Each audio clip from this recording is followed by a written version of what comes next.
You want to know why USC's California recruiting has slipped? Do you?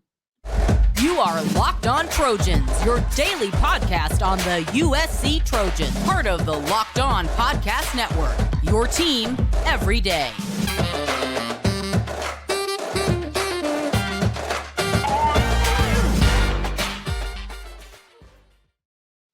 Fight on, everyone. I'm your host, Mark Holkin, and thank you for making Locked On USC your first listen every day.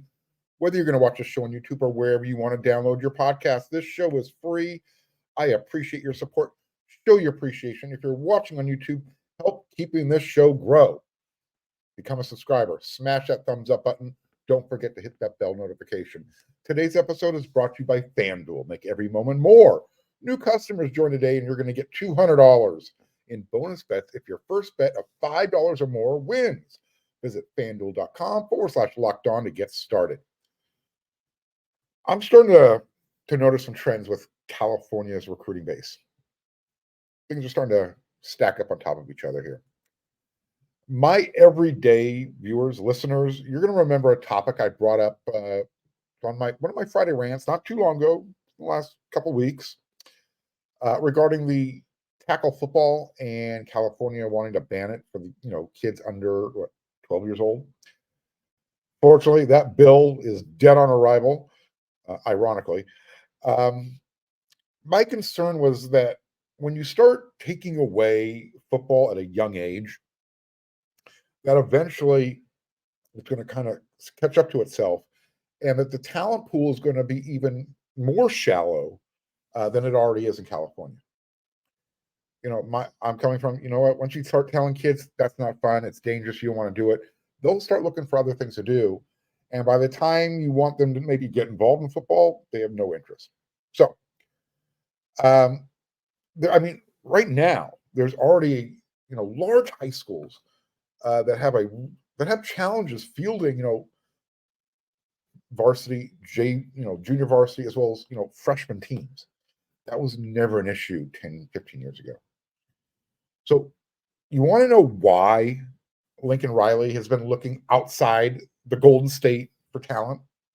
Well, On3, they just released its updated top 300 list, and they broke it down by state.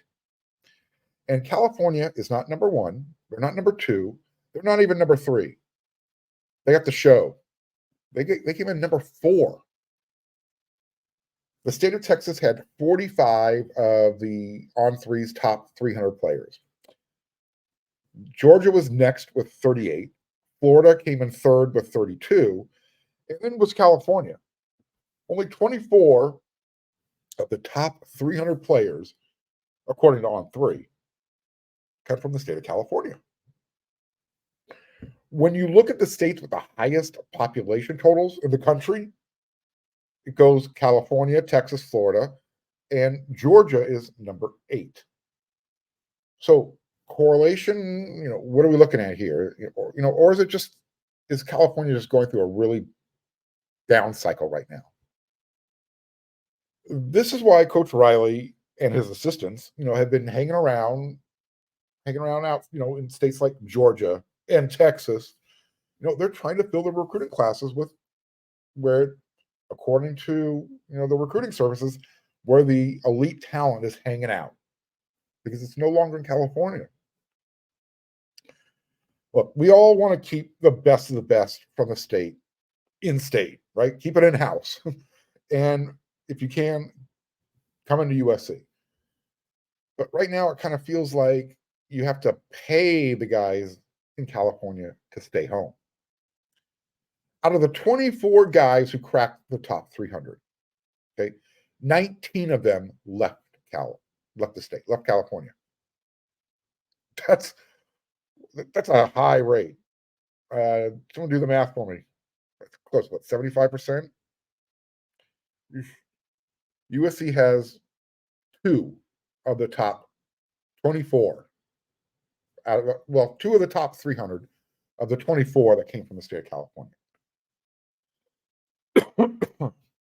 Excuse me. Xavier Jordan is the 135th ranked player nationally. Marcellus Williams is the 218th ranked player nationally. So USC got 2. That's the same amount that UCLA signed. Of the 24 top 300, USC got 2 of them. UCLA got 2. 6 of them went to Oregon. Notre Dame, they got Kingston v. Liamuasa. The balance went to Washington, Texas, and Alabama. You're thinking, all right, well, those guys made the playoffs. It made sense. Well, Washington and Alabama now, they got new head coaches, so a lot of those guys are back in the transfer portal. But let's peel back the layers even more. Why is USC going outside the state for recruiting? We know USC needs to stock their offensive line room. That's why they brought in 10 high school offensive line recruits in their last 2 recruiting classes combined. In the state of California, Brandon Baker, he was the highest rated California offensive lineman. Everyone, including myself, thought, legacy, he's going to Oregon, get a little bit of a bag up there. Bill Knight was outbid by Texas. Interior offensive lineman, another from state of California, Eugene Brooks, Chatsworth, California. He's going to Oklahoma as the number 182nd ranked player in the top 300. The next highest ranked offensive lineman in the state checks in at number 224 in the top 300. His name is Tavita Manu Kain Ayu. Tavita Manu Kain Ayu. I apologize. He signed with San Jose State. Okay, top 300 player chose San Jose State. I don't even know if USC showed interest in this young man. The 4th and the last California offensive lineman to crack the top 300. Each came in at 233rd, and he ended up at UCLA, Mark Schroller. There was only one running back from the entire state of California, Nathaniel Frazier, number 5. He ended up at Georgia. Wide receiver is the valued commodity in the state of California. 6 guys made the cut for On3 in their top 300. Justice Williams just barely higher than USC's Xavier Jordan. So Justice Williams was the 131st ranked player, and Xavier Jordan the 135th ranked player. They were 9th and 10th respectively in the state, or at their position, I should say. Same with the secondary. 6 guys combined at the cornerback and safety spots. So let's say that USC gets a few more of the California guys. Okay, play along. Which ones are they going to get? And if they weren't interested for whatever reason, should USC need to pay them to stay in state and come to California? Remember, Dakota Fields, part of that group, top 300, he was once committed to USC. Ryan Pelham, same thing. And then they weren't. Both bought and paid for to go to Oregon. But I want to get back to the general premise of this segment. How can the most populous state in the country have only 8% of the top 300 players in the country? Something doesn't add up. In other words, how can Texas, Florida, and to a slightly lesser extent Georgia, because I think they check in at number 8 population-wise, have such a higher percentage of the top 300? There's got to be a correlation here somewhere. Is there a bias that's built in with these rankings? Yes, there's some. You know how I feel about these rankings to begin with. But has the talent pool left the state, for migration purposes? For whatever reason, we know that California is losing their population base. I don't think that's having that big of an impact with this, but it's something to consider. So, are there less players in California because of external factors? That I touched on with, banning tackle football at a young age and being able to field, 3 teams at the high school level. What happened to the football talent pool in California? Or, is it just as simple as this is just a down cycle right now? 2024 just wasn't a good year. 2025, 2026, I don't know. Those rankings are about to come out. We'll see. But as of right now, I'm starting to add one and one together, starting to see the direction, how things are going in the state. I won't be shocked if those numbers continue to plateau where they're at, maybe even get lower. What do you think? Hit me up in the comments section. You know where to find me.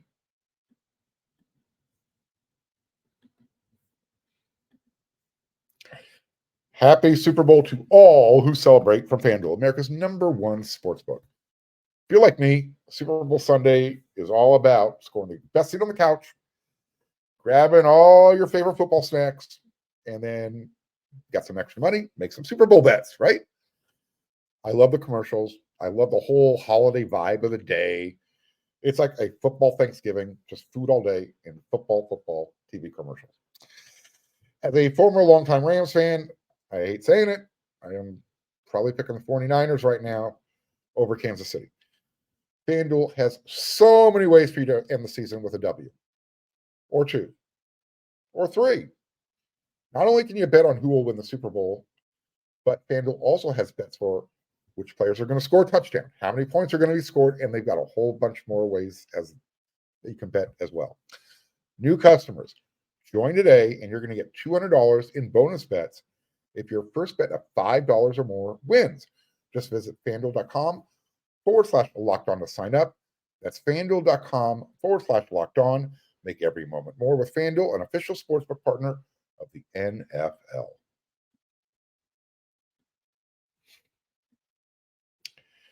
Locked On has launched the first ever national sports 24/7 streaming channel on YouTube. Locked On Sports Today is here for you 24/7, covering the top sports stories of the day with the local experts on Locked On, plus our national shows covering every league. Go to Locked On Sports Today on YouTube and subscribe to the first ever national sports 24 hours a day, 7 days a week streaming channel. All right. In the first segment, I explained, the California recruiting pool of talent and how shallow the levels are starting to get. We're going to make this show all about recruiting, as you can see in the rundown. On3. I work for WeAreSC.com as well when I'm not on Locked On USC every day, 5 times a week, part of the Locked On network. I'm over there doing some writing some columns, offering my opinion there as well. So On3, they released their final On3 rankings for the 2024 recruiting class, and USC was affected. We're going to talk about that right now. USC's newest, or I should say newest, their newest, highest ranked player in the class, Elijah Newby, linebacker. He's from Cheshire Academy, state of Connecticut. He is the highest ranked signee in the class. He moved up 162 spots. He went from the 228th ranked player to the 66th ranked player nationally. I mean, that earned him the bump to the number 5 ranked linebacker in the entire 2024 recruiting cycle. That's pretty cool. Look, we already know there's a ton of variables involved with the rankings and how they, rank the players. And each recruiting service weighs their formula differently. These rankings are totally, completely subjective. But you want to talk about a late bloomer? I mean, if we're going to get into this conversation, jumping 160 spots, that's insane. He played multiple positions in high school, so that probably had a little bit to do with it. I mean, he looks like something you engineer in a lab. He is a freak athlete. 6'3", 210 pounds, runs a 4.45, jumps a 40-inch vertical, and he also runs a sub 11 seconds 100 meters. 10.6 is what he's been clocked at. He's going to play outside linebacker at USC, but I mentioned in high school, he played linebacker, he played safety, he played wide receiver. He's got a lot of talent in that body. And I have to assume he's going to be able to add, anywhere from 10 to 12 pounds by the time fall camp starts. So I think he's going to be able to make a push for some special teams rotation. You give me someone who's 6'3", 220, 225 pounds as a freshman. It's a good base to start with. USC's other top 100 player, Cameron Fountain, Atlanta, Georgia, Washington High School, edge player. He's another one who saw a big jump. He wasn't top 100 before the final 300 ranking. He went from 172nd ranked to 72, number 72. So 100 spots, boom, top 100. He had a great season in high school, senior year. And then when he actually got to it used to be called the Army All-American Bowl. Now it's just the All-American Bowl in San Antonio, Texas. He had that strip sack fumble. One of his teammates recovered it in the end zone, and his team ended up winning. So just on paper, you've now got Eli Newby and Cameron Fountain, top 100 players. The class got better. You also, let's add someone else who jumped up. Didn't quite get into the top 100, but just on the outside looking in. Jade Abasiri. He went from 284th to 119th overall. That'll get it done. D-line got a lot better on paper. Cameron Fountain, Eli Newby, edge linebackers, Jade Abasiri, the 119th ranked player in the country, according to On3. That's 165 spots better than his previous ranking. Again, another late bloomer. USC's getting the benefit of the doubt with this one. Now, that was the good news. Not everybody moved up. Some were actually kicked down a notch or two for 66 spots. How does that happen? Xavier Jordan. He went from at one time he was USC's highest rated recruit. He went from 69 to 135. 66 spots. Other USC commits, signees, that also fell in On3's final rankings. Tight end Walter Matthews out of Hiram, Georgia. He fell 70 spots from 133rd, 133 to 203. Jason Zandamela. This one kind of shocked me when I saw this one. He fell from number 147 to 211. I know USC is really high on this guy. What about local favorite son, Marcellus Williams, St. John Bosco? He fell 21 spots from 239 down to, he went from 218 down to 239. Then you had Carlon Jones. He was, and I'm going to be getting to the recruit of the week in the next segment, but he's already been one of the recruit of the weeks. And I really like this young man out of Bay City, Texas, defensive lineman. He fell 34 spots in On3's top 300. So he went from 194 to 228. I wonder if he had picked Ohio State, what would have happened? Because it came down to USC and Ohio State. USC won that bidding battle. Then you also had Lake Oswego tight end Joey Olson. He fell 38 spots from 226 down to 264. He's been around. He's been a member of the recruiting class, I think, longer than anybody. He was one of the first to jump in 2024. And then you had Marquise Gallegos. Again, one of my recruits of the week. We've already covered him. He dropped outside. He went from 291 just outside the 300. So there you go. This is why I'm not a surrogate for the recruiting rankings. I'm not a big fan. If you're looking for somebody to promote the rankings, I'm probably not your strongest voice for that. You know how I feel about it. I've said it before. I'll say it again. I look at the programs that's offering. So if USC and Alabama and Ohio State and Georgia or Texas, if those programs want you, you're good, period. It doesn't matter if you're 5-star or 4-star or 3-star. If those programs want you, you're top shelf. And here's another reason why I don't like these rankings, because they go up and down, down and up. They yo-yo with these young men, their emotions. They're teenagers. And in some cases, you're the parents and their handlers, they get emotionally involved. And parents have a reason to be invested. But again, I'm not saying this is a rule across the board, but I've seen it, I hear it. There are some parents out there, some of these handlers who move high school kids around from school to school. They see these young men as their meal tickets, and their future earnings are being affected when you start screwing around with their rankings, their high school rankings. Like I said, I'm not saying that any of USC's parents are squawking. No.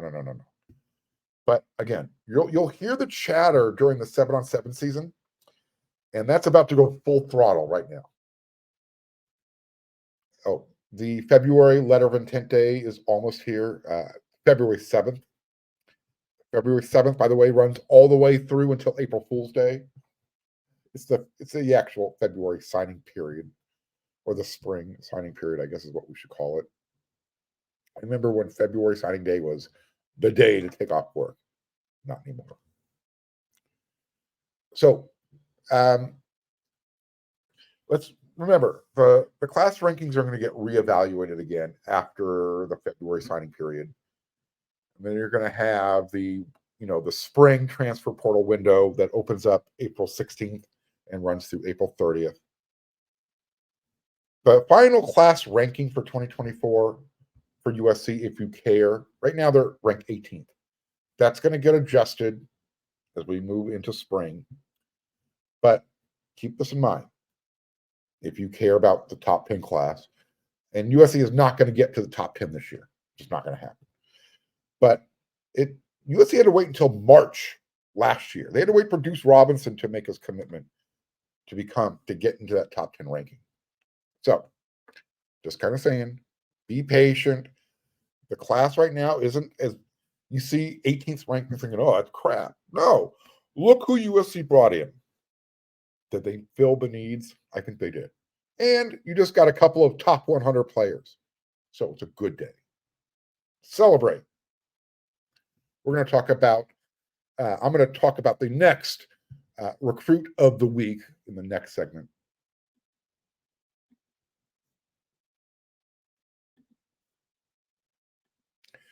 I know we come to sports to escape real life, right? But can we talk a minute about preparing for real life? According to the FDA, pharmacies are running out of antibiotics like amoxicillin. And that's happening right in the middle of what they anticipate to be one of the worst flu seasons in over a decade. Can you imagine a more helpless feeling than if you or one of your kids got sick while a supply chain issue kept them from their life-saving medications they needed? Thankfully, they'll be okay because of Jace Medical. The Jace case is a pack of 5 different antibiotics that treat a long list of bacterial illnesses, including UTIs, respiratory infections, sinusitis, and skin infections, among others. Visit jacemedical.com and complete your physician encounter. It will be reviewed by a board-certified physician, and then your medications will be dispensed by a licensed pharmacy at a fraction of the regular cost. It's never been more important to be prepared than today. Go to jacemedical.com and use code LOCKEDON to get $20 off your order.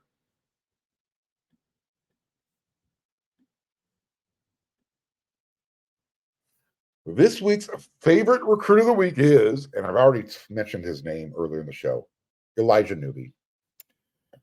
He is now USC's highest ranked recruit in this class. In the final rankings from On3. So unless one of the other top 65 guys in the country walks through the door soon, Eli Newby gets to wear that crown for USC. I'll say it again. He went from the 262nd ranked player in the country, jumped into the top 100, and he's checking in at number 66 now. That's pretty special. When you make that kind of leap, you did something good. You opened some eyes, right? I mentioned he played multiple positions in high school. He's built like an engineered lab freak. Just, you look at him and go, whoa, that's a dude. 6'3", 210 pounds. Say it again. He runs a 4.45 40.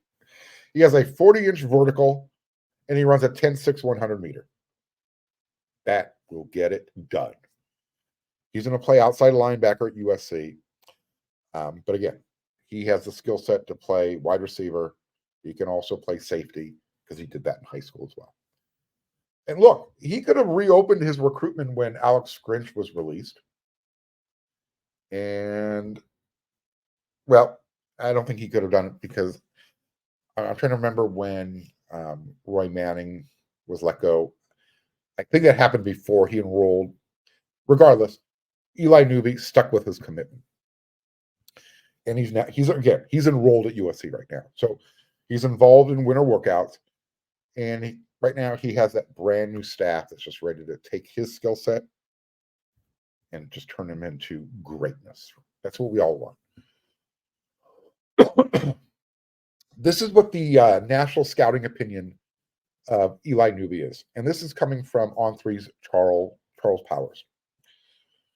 There's an argument to be made that Elijah Newby is the most physically gifted linebacker prospect in this cycle. He is a one-time safety who's kind of grown into a linebacker role. 6'3", 205 pounds, has plus length, and is an electric athlete. He runs a sub 11-second 100 meter dash and is a 6'8" high jumper, and he can really fly. He plays on both sides of the ball at his high school, but once he gets some more weight on his frame and plays primarily linebacker more, he has a ton of potential. His athleticism is on a different level than many of the other linebackers and has extremely high upside with more time at the position. And that, again, that's according to Charles Power, Director of Recruiting for On3. So that's who Eli is as an athlete. You know me, I like to dig a little bit deeper. This is the type of person Eli is off the field. High character guy. So I jumped on the internet. I said, all right, let me find out a little bit more about Eli. Who is he? And I found a local article from his hometown Connecticut newspaper, CT Insider. That's how I think you can find it online. And I love this part of it. Elijah Newby has never been one to take his opportunities for granted. That's why when the Cheshire Academy football standout verbally committed to Southern California back in June 2023, he asked for the announcement to be postponed so he could call each coach who had offered him a scholarship to thank them and inform them of his decision. The young man literally took the time to personally say thank you. However, I'm going to go to USC. Those aren't easy conversations for adults to have, let alone a teenager. I'm going to continue. When Elijah was 7, we were talking, Elijah's father, Vince Newby, said, I told my sons that before I die, I want them to put Newby in the skylights.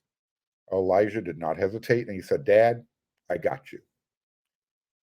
Signing with USC was one of those moments for his father.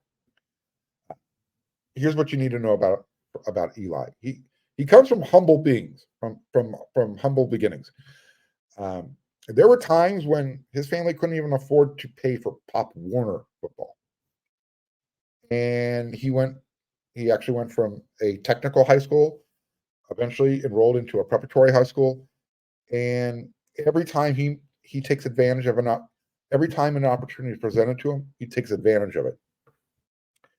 Because he knows not when opportunity knocks, you have to take advantage of it. And as Eli Newby put it in his own words, I could have never done this myself. This is where it gets really special. The story is a good read. Again, CT Insider. It's from December of 2023. Go check it out. Look it up. Football almost never happened in his life. Again, I mentioned because of finances, but his family, including his father, who has a friend with a family who loves football, has a couple sons who played Division I football. They got involved. This is what happened. This is what's it. I've been around Bridgeport Raiders Pop Warner for over 20 years because I have 3 sons who went through the program too, said Sam, I'm going to try and pronounce this correctly, Pomanchan, Pommachanh. From now on, his name is Sam, okay? I noticed that Vince Newby didn't have a son playing football, and one day I asked him to bring him out there. I'm going to make this long story short. The suggestion from Elijah's father's friend, Sam, and some community support. Elijah Newby discovered through that, Eli discovered his love for football and that he was really good at it as well. And so this is how I want to end this kind of get to know Eli Newby segment. Quote, I'm honored to be known as a kid who was born and raised in Connecticut. Not only that, but to be born and raised in Bridgeport, where opportunities are very lackluster. I like to pride myself on being the best I can be every time I step on the football field because my situation could be a lot worse. When I'm back home, when I see some of the younger kids, I'm like a superhero to them. I'm their source of motivation. So as long as I keep doing what I'm doing, it can fuel them to be the best that they can be, knowing we came from the same situation. That's cool stuff right there. The story concluded. As the offers kept piling up for Eli and his decision time drew nearer and nearer, the Newby family made their rounds of campus visits. Eli searched for the perfect fit. And this is what it said. Making my decision, it was hard. I had a checklist of things I wanted out of a school. On that last official visit to Southern California, being around all the staff members and my parents loving it, seeing all the opportunities, I decided that was the right place to be at. So in the days between his commitment and the announcement, Eli informed the coaches who had offered him that he would be taking the USC offer and thanked them for their interest in him. And oh, by the way, he also continued to receive offers, including one from Nick Saban at Alabama. There you go. That is this week's, or one of this week's, Recruit of the Week. Eli Newby. That's a special young man. High character dude. Special on the field. Really thoughtful off the field. Another high character locker room guy. USC's doing just fine recruiting. It might not be the highest rated class. Tell me what's not to like about that. All right. I'll be back again with another episode tomorrow, Locked on USC, 5 times a week. I'm going to have another Recruit of the Week to go over. Probably going to stay on the recruiting tangent we're on right now. Plus, I'll find something else to talk about. So, until then, everyone, you know what to do.